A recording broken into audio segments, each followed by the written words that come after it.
on pense à l'espionnage de la guerre froide, on pense généralement à la rivalité entre les États-Unis et l'Union soviétique. Cependant, la Chine était également profondément investie dans l'acquisition de secrets américains après la fin de la Seconde Guerre mondiale.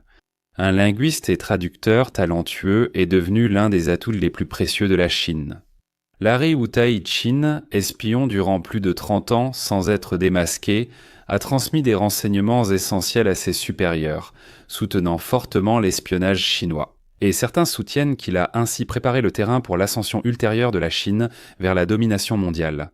Né le 17 août 1922 à Pékin dans une famille relativement aisée, Chen a étudié la linguistique à l'université de Yanqing, un centre d'idéologie communiste où son recrutement en tant qu'espion a commencé. Maîtrisant l'anglais et plusieurs dialectes chinois, il a travaillé comme traducteur pour les Britanniques et les Américains pendant la Seconde Guerre mondiale. En 1948, après avoir terminé ses études, Chen a commencé à travailler au consulat américain de Shanghai en tant que traducteur principal. En 1950, transféré à Hong Kong, sa désillusion face aux actions américaines pendant la guerre de Corée a mené à son recrutement sérieux. En tant qu'espion chinois, il a commencé à transmettre des informations cruciales à ses contacts chinois, identifiant les loyalistes et les traîtres parmi les prisonniers de guerre chinois. En 1952, Qin a rejoint le service d'information sur les émissions étrangères à Okinawa, au Japon, une branche de la CIA. Son rôle consistait à traduire les émissions de radio chinoises, ce qui permettait aux États-Unis d'obtenir des informations sur les intentions géopolitiques de la Chine. Qin a profité de sa position pour transmettre des informations à M. Ho, permettant au service chinois de réagir stratégiquement aux opérations américaines et d'ajuster les informations publiées. En 1961, Qin a déménagé à Santa Rosa, en Californie, poursuivant son travail pour le Foreign Broadcast Information Service sur le sol américain.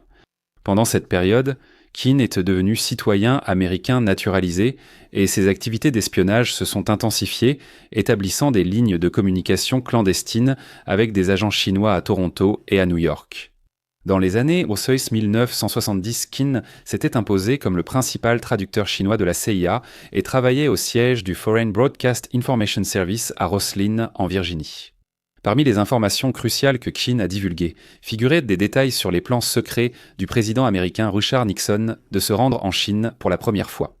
Des informations sur la guerre du Vietnam et l'identité des agents américains en Chine. Il s'est avéré que la visite de Nixon en Chine en 1972 a été un grand succès.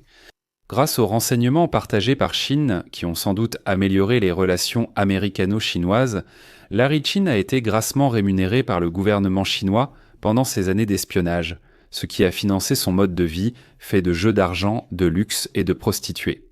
Chen a toutefois commis sa première erreur en 1982 en assistant à un banquet à Pékin organisé en son honneur par les renseignements chinois. Larry Qin ignorait que ses activités d'espionnage allaient bientôt être révélées par le transfuge Yu Changsheng, qui a averti le FBI de la présence d'une taupe au sein de la CIA. Cet avertissement a conduit à une enquête d'1 an appelée Opération Griffe d'Aigle. L'enquête n'a produit que des preuves circonstancielles, mais il semblait certain que Larry Wu-Tai-Chin, qui avait déjà pris sa retraite du Foreign Broadcast Information Service à ce moment-là, était un espion chinois. Lors d'une confrontation directe à son domicile, le FBI a obtenu les aveux de Larry Wu-Tai-Chin le 22 novembre 1985, l'année tristement célèbre de l'espion. En février 1986, Larry Wu-Tai-Chin a été reconnu coupable de 17 chefs d'accusation d'espionnage, d'évasion fiscale et de conspiration, et condamné à 133 ans de prison.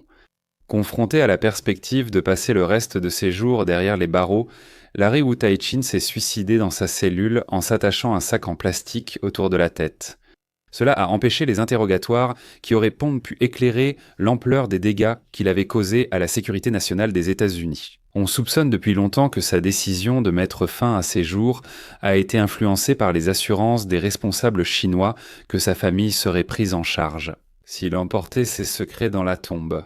L'affaire Qin a été un signal d'alarme non seulement pour la CIA, mais aussi pour l'ensemble du gouvernement américain concernant la menace de l'espionnage chinois. Au final, l'héritage de Larry Qin est celui de la trahison. mais aussi celui d'un homme pris entre deux mondes, dont les intentions initiales, nobles mais naïves, ont été éclipsées par la cupidité personnelle et un réseau complexe d'espionnage international.